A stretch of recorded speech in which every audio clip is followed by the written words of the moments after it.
Entonces hemos tenido que posponer nuestras reuniones en esa universidad y estamos buscando otro lugar para, Dios mediante, comenzar también en breve en la zona de Miami, también reuniones con muchos hermanos que tenemos por allí. Y quisiera que en esta tarde, pues como siempre les pido, ¿no? Y como siempre veo que es así, estemos muy atentos a la palabra que voy a compartir con ustedes en esta tarde, que va también un poco en la línea y en la temática de los últimos mensajes, puesto que estamos viviendo tiempos muy interesantes, ¿eh? Y solamente la palabra de Dios es nuestra fuente fidedigna de información y a ella nos ceñimos sabiendo que Dios todo lo que quiere que sepamos lo ha revelado y escrito en su palabra. Y lo que no quiere que sepamos, por el motivo que sea, pues no nos lo ha dejado en su palabra y eso no nos tiene que perturbar, sino lo que tenemos que hacer es ocuparnos en saber lo que dicen las Sagradas Escrituras, sobre todo lo relacionado con lo profético de los últimos tiempos. Estoy leyendo y leyendo otra vez las profecías que se encuentran en Daniel, que él dice la Biblia que las escribía pero no las entendía.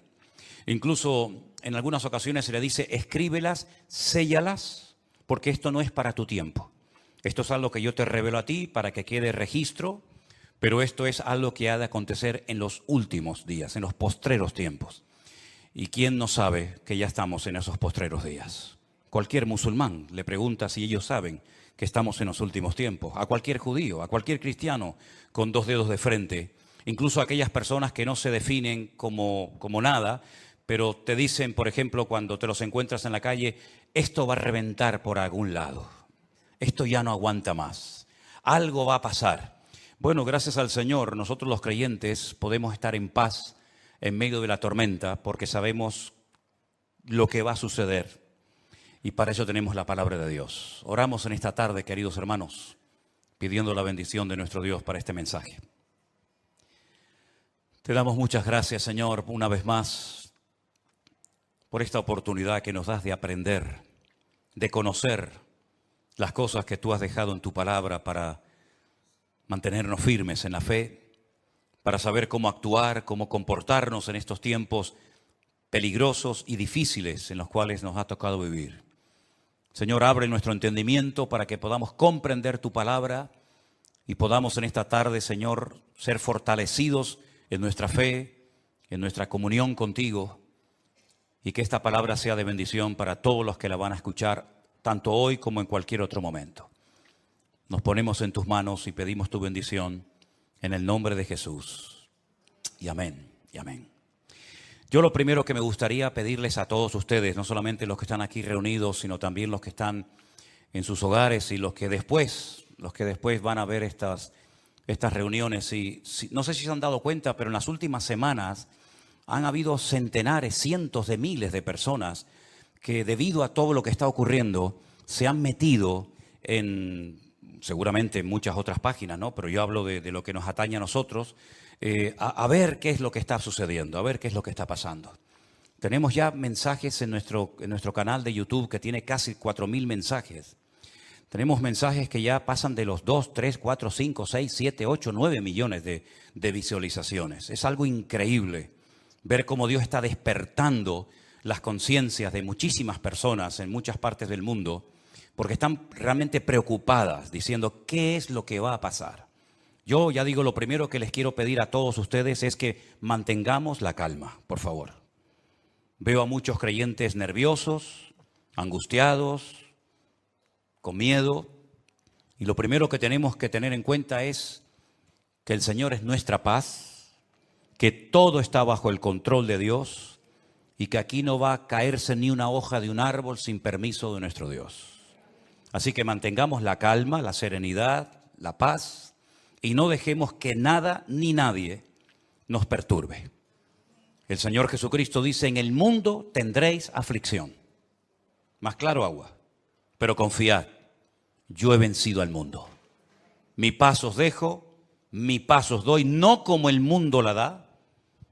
La paz de Cristo es una paz que a menos que tú la tengas no te la puedo explicar con palabras. Y mira que sé explicar muchas cosas y el Señor me ha dado, pues yo creo que algo de sabiduría para explicar muchas cosas de su palabra. Pero explicarte lo que es la paz de Cristo, sinceramente me faltarían palabras para poder explicarte lo que es vivir en cualquier momento y circunstancia de la vida, bajo la enfermedad de un hijo, bajo la muerte de un ser querido, en momentos de guerra, en momentos de necesidad, de crisis matrimonial, problemas de toda índole, explicarte lo que es tener en esas circunstancias la paz de Cristo, prácticamente es imposible hacerlo con palabras, a menos que usted tenga esa paz morando en su corazón. Así que, hermanos, recordemos lo que dijo el Señor, quiénes somos: la luz del mundo y la sal de la tierra. Si me permiten la expresión, guardemos la compostura en todo momento, porque ahora se nos van a presentar muchísimas oportunidades y ocasiones para dar testimonio y explicarle a la gente, si es que lo sabes, lo que está sucediendo y cómo va a terminar todo esto. Porque la Biblia no solamente te dice cómo va a empezar todo, cómo se va a desarrollar los acontecimientos, sino que además te dice cómo van a terminar los acontecimientos. Y lo que de entrada te puedo decir es que el mundo nunca más volverá a ser el mismo a partir del 7 de octubre. Nunca más Oriente Medio volverá a ser lo que fue. Europa nunca más volverá a ser lo que ha sido. El mundo espiritual ha cambiado radicalmente. Te lo voy a intentar explicar esta tarde. Porque todo lo que nosotros vemos que está sucediendo en este nivel, en esta dimensión de lo natural, es simplemente, como he dicho muchas veces, y lo repito, un reflejo del mundo espiritual. El mensaje de hoy yo lo he titulado ¿Palestina o Israel? Porque se está oyendo mucho hablar en los últimos días, semanas, acerca de Palestina, de Israel y de Palestina. Y yo tengo que hacer un pequeño alto en el camino antes de entrar en lo que va a ser en sí el mensaje y decirte que no hay que ser ni judío, ni musulmán, ni creyente, ni cristiano, ni nada para saber que nunca, jamás en la historia hubo un Estado llamado el Estado palestino. Nunca existió tal cosa, jamás. Te voy a decir de dónde viene y quién le puso ese nombre a ese territorio de Palestina. Antes de que los judíos llegaran a ese país y declararan el Estado judío de Israel, como se llama en 1948, estaban los ingleses en aquel lugar. Después de la Primera Guerra Mundial se repartieron el mundo las naciones vencedoras. Y a Inglaterra le tocó lo que ellos llamaban en aquel tiempo Palestina. Así es que no sacaron de allí al pueblo palestino, porque nunca existió un país llamado o un pueblo llamado palestino, jamás. Entonces sería antes de los ingleses, pues tampoco, porque antes de los ingleses estaban los otomanos. Y sabéis que en ese país han estado todos, los omeyas, los árabes, los bizantinos, los hasmoneos, los griegos, los romanos, prácticamente todo el mundo ha estado por allí. Los cruzados con aquellas cruzadas, y decirles incluso que hasta el rey de España es el único rey del mundo que tiene el título de rey de Jerusalén, por si no lo sabían. Es decir, que por ese pequeño territorio, que es un cruce entre lo que se consideraba la Mesopotamia y Egipto o la salida al mar Mediterráneo, jamás ha habido un Estado palestino, nunca. No sé si en algún momento lo habrá, pero jamás en la historia ha existido tal cosa. ¿De dónde viene entonces el tema o el término Palestina? Realmente el título, el nombre de Palestina fue un castigo del Imperio Romano a los judíos. Me explico. En el año 132 después de la era de Cristo, después del nacimiento de Cristo, hubo un hombre llamado Bar Kokhba.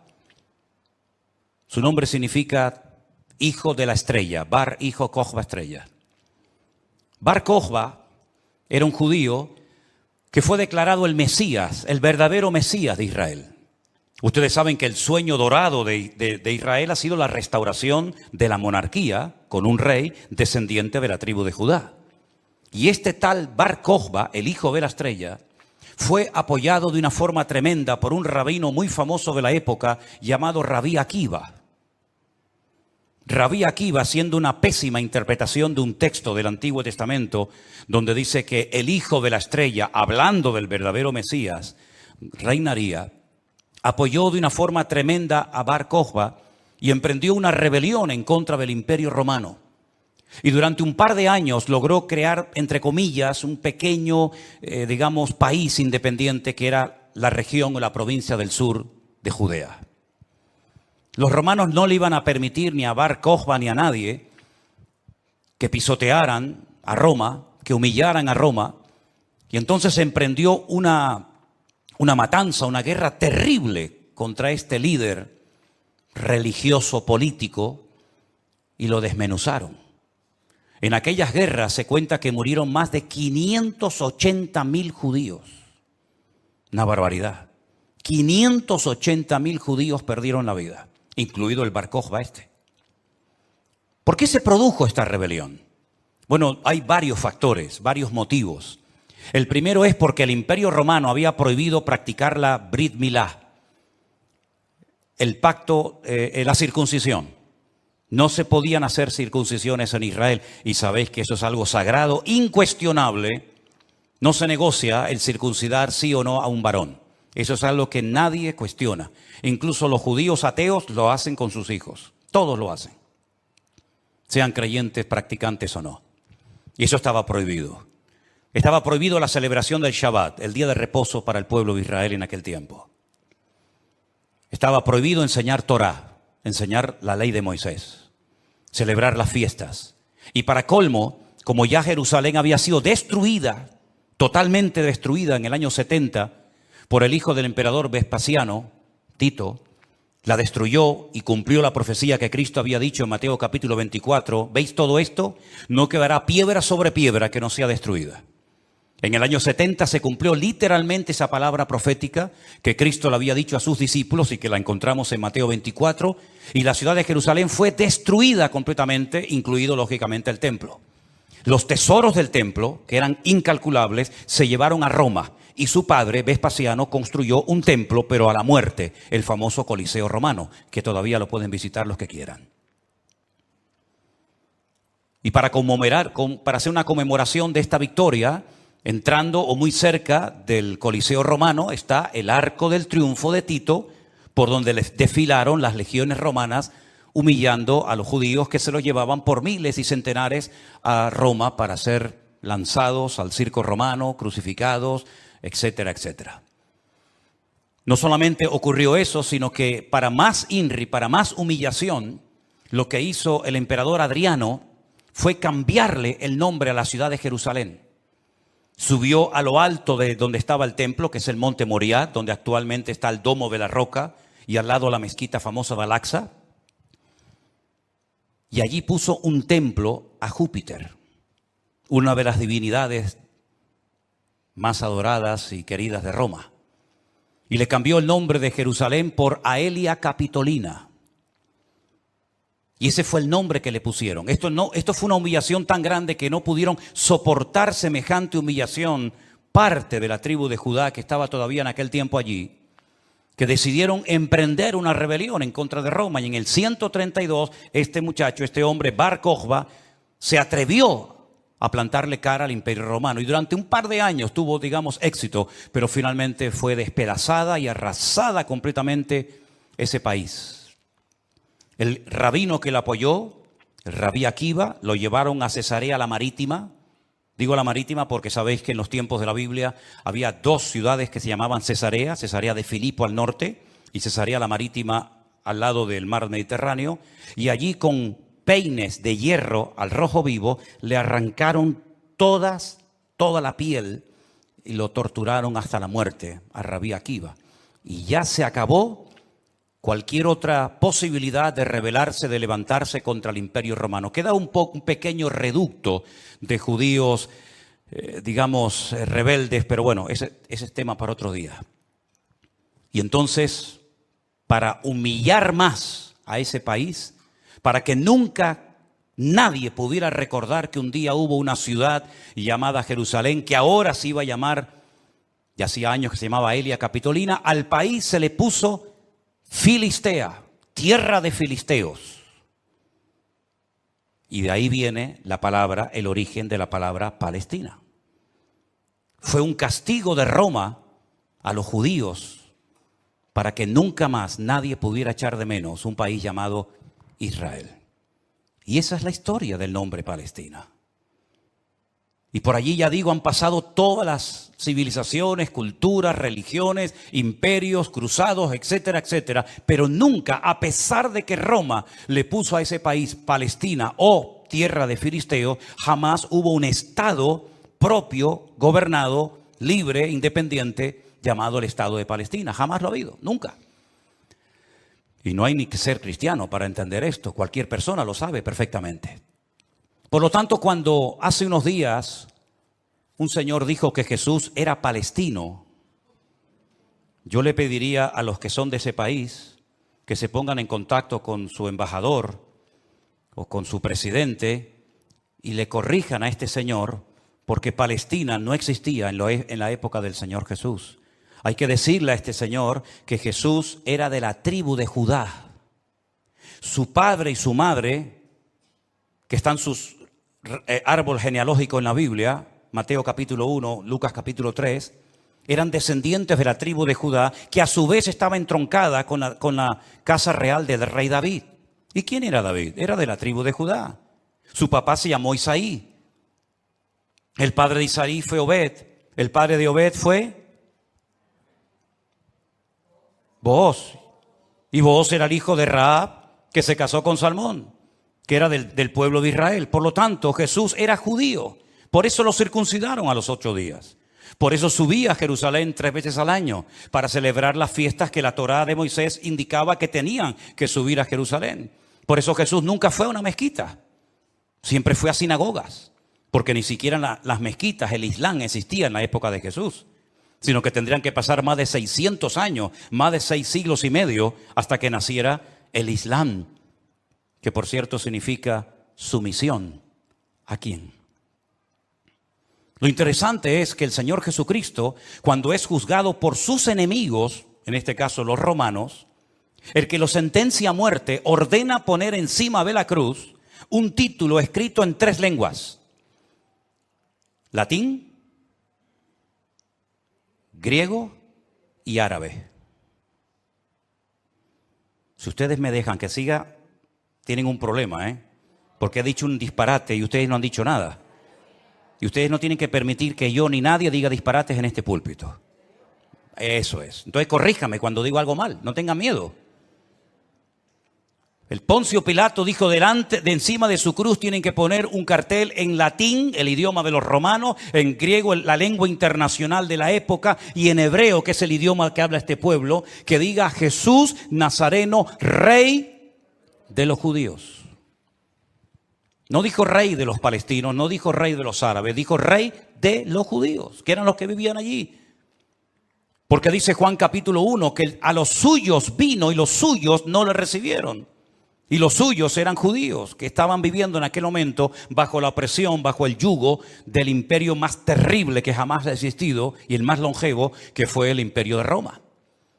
Así que de ahí viene todo esto del nombre Palestina y filisteos y todo esto, queridos hermanos. Pero nunca, repito, ha existido un Estado palestino.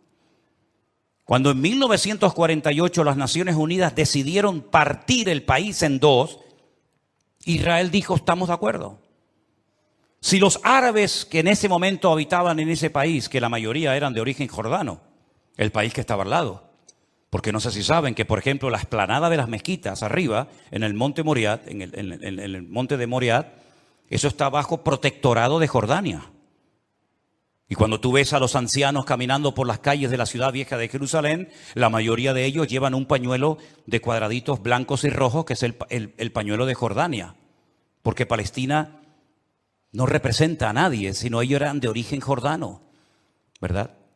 Y es interesante notar que Israel en ese año decidió quedarse con los territorios que las Naciones Unidas decidieron darle. Y los árabes dijeron rotundamente no. Que yo digo, si hubieran sido listos en ese momento, hubieran dicho, vale, nos quedamos con la mitad y ya con la mitad, ya que es mía, después podemos hacer otro tipo de presiones. Pero por lo menos ya tengo la mitad. Y es que si dices que no, al final no vas a tener ni lo que tenías. Durante todos estos años, desde 1948 hasta hoy, ese país siempre ha estado en guerra, o preparándose para una guerra, como dicen allí. Y la cruda realidad es que ese pequeño pueblo ha ganado todas las guerras. No ha perdido ni una. Ha desbaratado naciones tremendamente poderosas con un poderío militar espectacular. Y cada vez que gana, lógicamente, extiende el terreno. No podían entrar los judíos a la ciudad vieja de Jerusalén. ¿Saben la tortura que es para un judío estar viviendo en Jerusalén y no dejarte entrar a la ciudad de Jerusalén y poder acercarte y tocar el Kotel Hamarabí, el muro de los lamentos para orar a Dios? No podían hacerlo. Desde 1948, que entraron allí, hasta 1967, en la guerra famosa de los 6 días, los judíos veían de lejos. Por eso cuando ustedes van a Jerusalén se van a dar cuenta que las casas que están más en alto son las que le permitían al judío poder ver el monte del templo, porque no podían acercarse a tocarlo, ni a mirarlo. Y no solamente desde 1948, desde hace muchos siglos tampoco podían estar allí. Y al final recuperaron la ciudad de Jerusalén. Pero todas y cada una de estas guerras siempre ha cambiado la atmósfera, el mundo espiritual, siempre. Porque algo que tenemos que tener presente es que el mundo natural refleja lo que está pasando en el mundo espiritual, ni más ni menos. Y me gustaría con algunos textos de la Biblia demostrarles que el mundo espiritual es tan real como este mundo en el cual nos movemos tú y yo como pez en el agua. En el libro de Daniel, en el Antiguo Testamento, este hombre está cautivo en Babilonia. Las tribus del sur, Judá y Benjamín, han sido derrotadas, han sido humilladas por las tropas de un tal rey Nabucodonosor. Son llevadas cautivas por 70 años a Babilonia. Algunos se preguntarán, ¿y por qué fueron llevados cautivos a Babilonia justamente 70 años? Bueno, primeramente por su desobediencia, por su rebeldía, por no haber querido arrepentirse. Muchas veces el Señor le mostró a Ezequiel en visión los pecados terribles que ellos hacían en la intimidad, que nadie los sabía, pero que Dios los conocía perfectamente. Y dice que se lo llevaba en visión y le decía, métete por el agujero de esa pared y mira lo que están haciendo ahí adentro, a ver si no son dignos de mi ira y de mi juicio, ¿verdad? Y por 70 años son llevados a Babilonia para que la tierra descanse en una celebración que todavía, en una ley que todavía los religiosos, los agricultores religiosos practican, otros no. Y es la ley de la Shemitah. La Shemitah es una ley que obliga al agricultor, al que se dedica a las labores del campo, a dejar reposar la tierra un año entero. No se puede trabajar la tierra. Nosotros estuvimos este año, creo que fue este año, el año pasado, y veíamos muchos campos muy bonitos, muy bien arados, muy bien trabajados, y otros campos totalmente como abandonados, llenos de malas hierbas, y nos decían, estos son los campos de los agricultores religiosos que no van a trabajar durante este año. Por la ley de la Shemitah, que es el descanso de la tierra. Dios preparó un día a la semana para el descanso del hombre, para que usted no sea una máquina de trabajar y trabajar y trabajar, sino que también reconozca que hay un Dios que creó el universo, la tierra, y nos da la familia y los hijos para disfrutar, y no que usted se ponga con 70, 80 o más años de la vida y lo único que ha hecho en toda su vida es pagar deuda, comprar cosas y trabajar ¿verdad? Como un esclavo, y al final se le fue la vida trabajando, cuando el Señor dice, detente, cesa toda actividad y descansa como mínimo tú, tus empleados, tus bestias, tus animales durante un día a la semana. Y así reconocen la obra creadora de Dios y así renuevas tu fuerza para empezar una nueva semana con la bendición de Dios. Pero también la tierra, el Señor la cuida, porque dice la Biblia que la tierra es de Dios, no es del hombre. La tierra de Israel no es de los judíos. La tierra de Israel, ese territorio tan pequeñito, no es de los palestinos. ¿Quién es el dueño de la tierra? Es Dios, lo dice en su palabra. Del Señor es la tierra y su plenitud. Y dice la Biblia que durante los 490 años que vivieron allí cuando entraron con Josué, nunca cumplieron la ley del reposo de la tierra. Por lo tanto, la tierra necesitaba descansar 70 años. 70 por 7, ¿cuánto es? 490. Después de los 70 años de cautiverio, logran volver otra vez a su país, restauran el muro, restauran la ciudad, restauran el templo, vuelven otra vez a la vida normal, digamos. Pero sin embargo, antes de salir, hay un hombre llamado Daniel que escribió un libro extraordinario, donde él nos habla de cosas que habían ocurrido que les habían llevado a esta situación terrible y cosas que iban a ocurrir en el futuro. Pero una de las cosas que Daniel cuenta muy interesante es el conflicto, la guerra, la realidad del mundo espiritual. Por ejemplo, podríamos leer muchos pasajes, pero en Daniel capítulo 10, a partir del versículo 12, la palabra de Dios dice así: entonces me dijo, Daniel, no temas, porque desde el primer día que dispusiste tu corazón a entender y a humillarte en la presencia de tu Dios, fueron oídas tus palabras y a causa de tus palabras yo he venido. Está hablando con un ángel que se le ha presentado a Daniel, ¿sí? Mas el príncipe del reino de Persia se me opuso durante 21 días. Pero he aquí Miguel, uno de los principales príncipes, vino para ayudarme y quedé allí con los reyes de Persia. Intentaremos explicar esto lo mejor posible. He venido para hacerte saber lo que ha de venir a tu pueblo en los postreros días. Porque la visión es para esos días. No es para el tiempo de Daniel, es para los postreros, los tiempos finales. Mientras me decía estas palabras, estaba yo con los ojos puestos en tierra, enmudecido. Pero he aquí uno con semejanza de hijo de hombre tocó mis labios. Entonces abrí mi boca y hablé y dije al que estaba delante de mí, Señor mío, con la visión me han sobrevenido dolores y no me queda fuerza. ¿Cómo pues podrá el siervo de mi Señor hablar con mi Señor? Porque al instante me faltó la fuerza y no me quedó aliento. Y aquel que tenía semejanza de hombre me tocó otra vez y me fortaleció y me dijo, muy amado, no temas, la paz sea contigo, esfuérzate y aliéntate. Y mientras él me hablaba, recobré las fuerzas y dije, hable mi Señor, porque me has fortalecido. Y me dijo, ¿sabes por qué he venido a ti? Pues ahora tengo que volver para pelear contra el príncipe de Persia. Y al terminar con él, con el príncipe de Grecia, que vendrá. Pero yo te declararé lo que está escrito en el libro de la verdad, y ninguno me ayuda contra ellos, sino Miguel, vuestro príncipe. Aquí está hablando de príncipe, el príncipe de Grecia, el príncipe de Persia.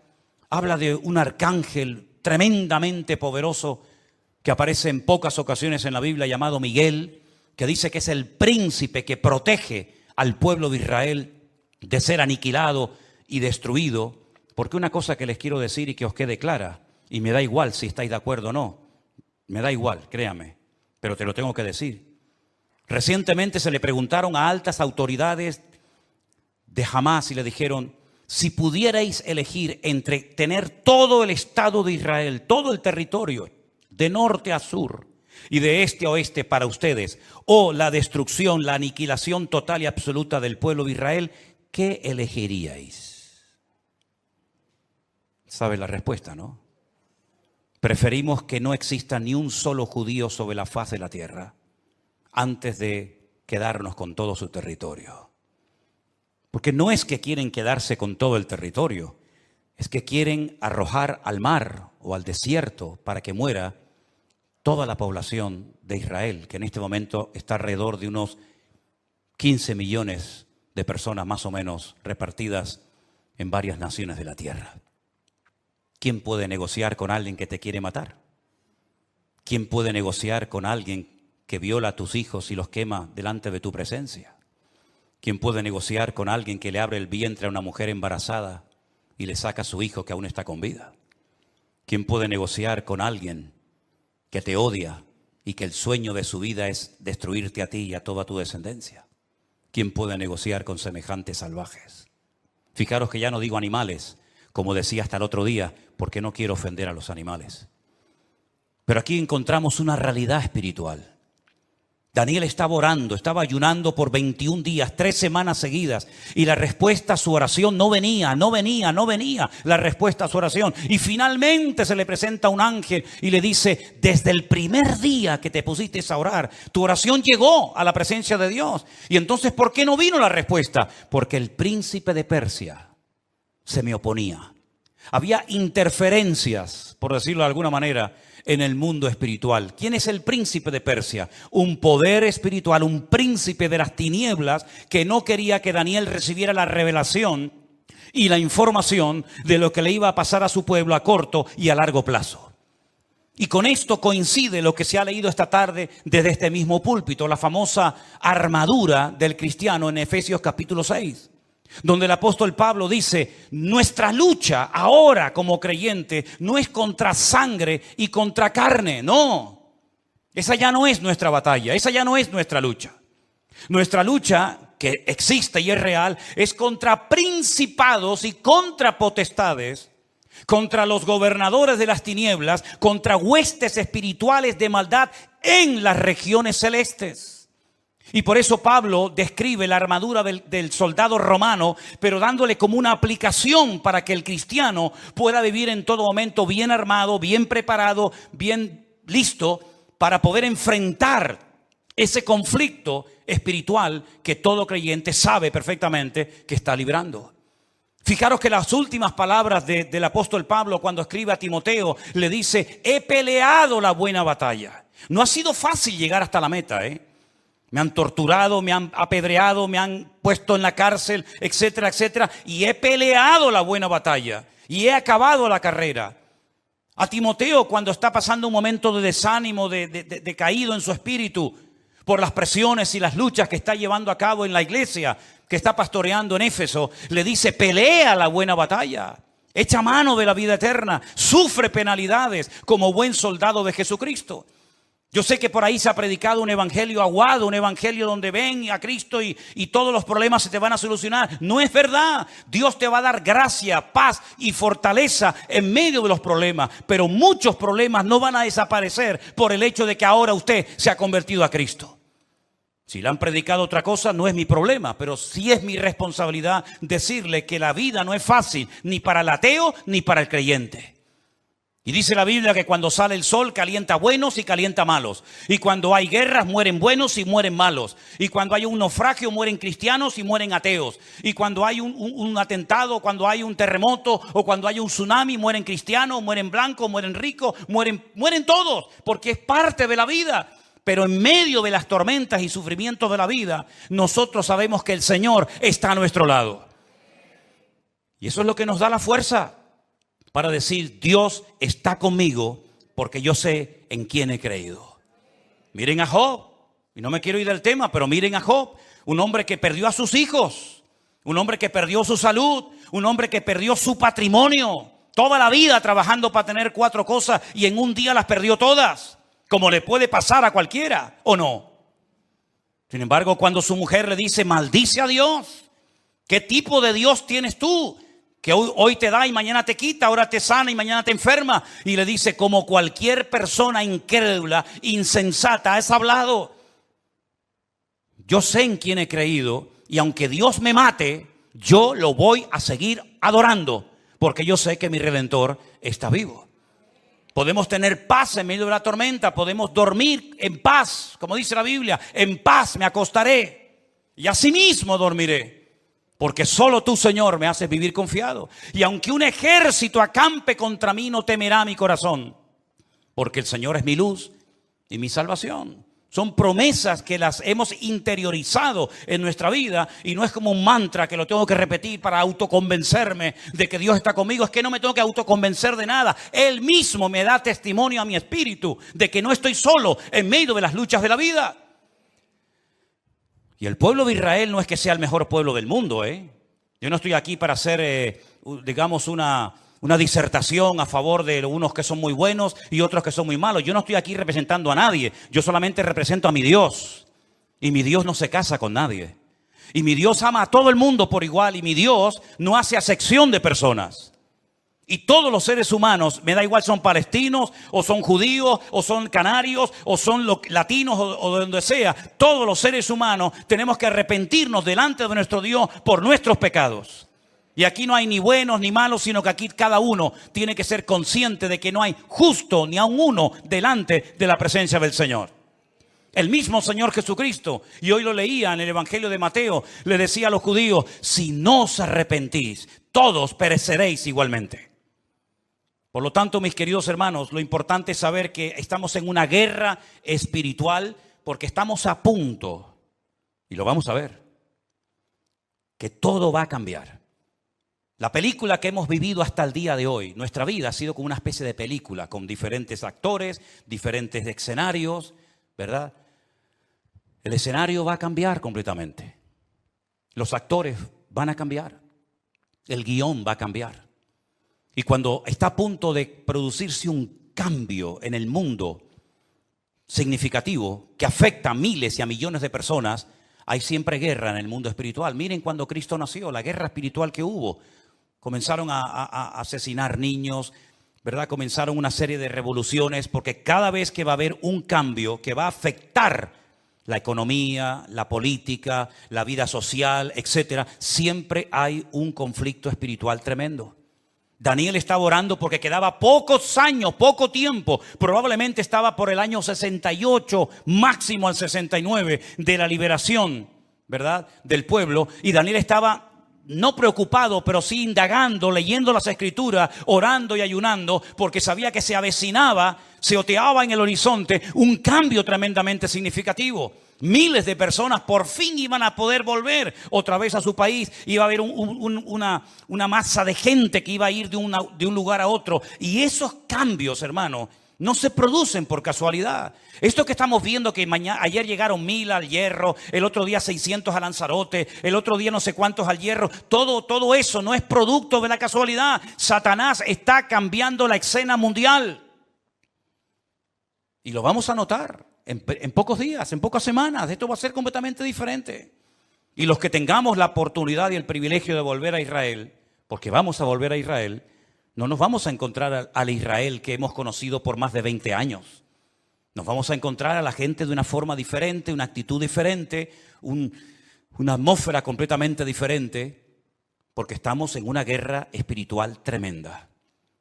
Cuando se lee la famosa armadura del cristiano, se enfatiza mucho que la espada es la palabra de Dios, el yelmo o el casco del soldado representa la salvación, el escudo representa la fe. Pero si ustedes prestan atención a esa armadura de la cual Pablo nos está hablando aquí en Efesios capítulo 6, lo primero que él hace cuando escribe la carta es orar para que los ojos de vuestro entendimiento sean alumbrados y tengáis espíritu de sabiduría y de revelación en el conocimiento de Él. Pablo dice que a los incrédulos Satanás les cegó el entendimiento. Y uno dice, ¿cómo? ¿Cómo es posible que gente tan inteligente, capaz de hacer cosas tremendas, cuando le hablas de la Biblia no se enteran de nada? Son como ciegos, como analfabetos espiritualmente hablando. Capaz que el tipo es un matemático, un científico espectacular, pero cuando le hablas de las cosas del reino, de las cosas espirituales, dice que para él son locura, no las entiende. Yo incluso he hablado con muchísimos rabinos judíos que se saben libros de memoria de la Biblia y les he hablado, por ejemplo, de Daniel y me dicen literalmente, no entiendo lo que estoy leyendo, no lo entiendo. Uno se queda sorprendido porque se cumple lo que dijo Isaías. Dale esto al que sabe leer y te dirá, no lo entiendo. Y Pablo dice que esta armadura representa la verdad, la justicia, la paz, la fe, la salvación y la palabra de Dios. Fíjate qué palabras tan interesantes. Dice que ceñid vuestros lomos con la verdad, con la coraza de justicia, calzados los pies con el apresto del evangelio de la paz, coger el escudo de la fe, tomad el yelmo de la salvación y la espada del Espíritu, que es la palabra de Dios. Estas 6 cosas, estos 6 elementos están en el punto de mira de Satanás para arrancarlos de nuestra sociedad de un plumazo. Quiere cambiar la verdad en mentira y convertir la mentira en verdad. Si no, sal por la calle hoy en día y pregunta cosas que tienen que ver ya no con la fe, sino con el sentido común. Y te vas a dar cuenta que hay gente que cree en mentiras creyendo 100% que son grandes verdades. Y las grandes verdades las cuestionan y las echan a un lado porque dicen, eso no es verdad, eso es mentira. Esa es una de las estrategias del diablo, bombardear, dinamitar las escuelas, las universidades, incluso también, como no, las iglesias, la familia, los gobiernos, la política, el arte, la pintura, la literatura, todo, para que al final la sociedad siga creyendo más en las mentiras que en las verdades. ¿Quién enseñó que para ir al cielo hay que explotarse? Es una gran mentira. Pero 1.000 millones creen que es una gran verdad. Aquí vino hace poco una persona que me decía, ¿cómo es posible que ustedes crean que la tierra es redonda si la tierra es plana? Y decía, pero ¿me está hablando en serio este hombre? Quiere quitar la verdad y convertirla en mentira. La justicia la quiere convertir en injusticia. De hecho, muchas veces hay más sentido común, más sentido de la justicia en la calle, en la sociedad, hablando en una cafetería o en un bar, que cuando ves un acto supuestamente de justicia, que es una tremenda injusticia. Cuando a una persona se le meten en su hogar y no los puedes echar porque no tienen dónde vivir. Y no les puedes cortar la luz y el agua porque es un delito si le corto a un ocupa en mi casa la luz y el agua. Y han convertido la justicia en injusticia. Ya no tiene derechos el propietario, ahora tiene derechos el que usurpa la propiedad ajena. ¿Eso es una justicia? ¿Eso es justicia? Quiere cambiar la paz en guerra, cosa que sabe hacer perfectamente. La fe en incredulidad, la salvación en muerte y en desesperación eterna, y la palabra de Dios por cualquier cuento que cuenten por ahí, dándole más credibilidad a las mentiras que al libro eterno llamado Biblia o palabra de Dios. ¿Qué te parece? Estamos viviendo en tiempos peligrosos porque dice Daniel capítulo 7 verso 2 que los vientos han comenzado a soplar en el gran mar. Miren ese versículo. Daniel dijo, miraba yo en mi visión de noche y he aquí que los 4 vientos del cielo combatían en el gran mar. En la Biblia, el gran mar es el mar Mediterráneo. Es el mar que toca muchos países europeos y también del norte de África.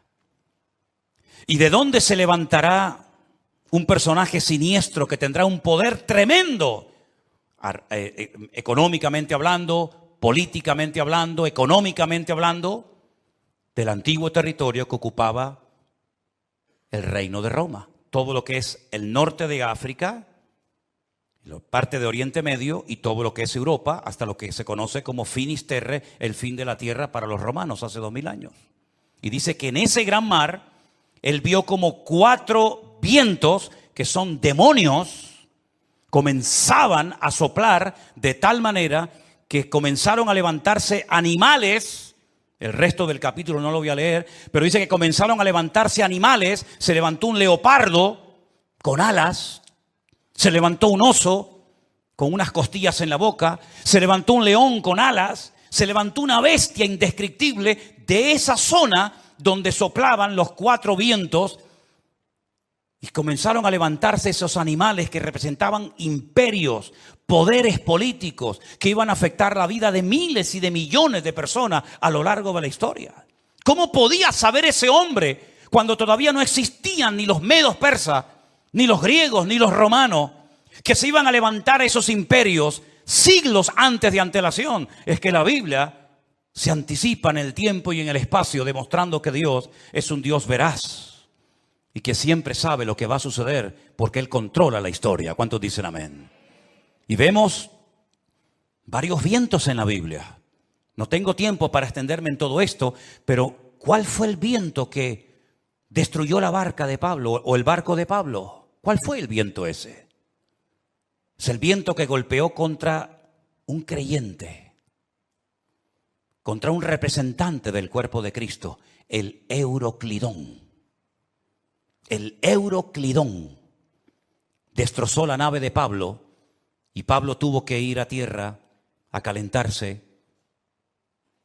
y a salvar la vida. ese viento soplará.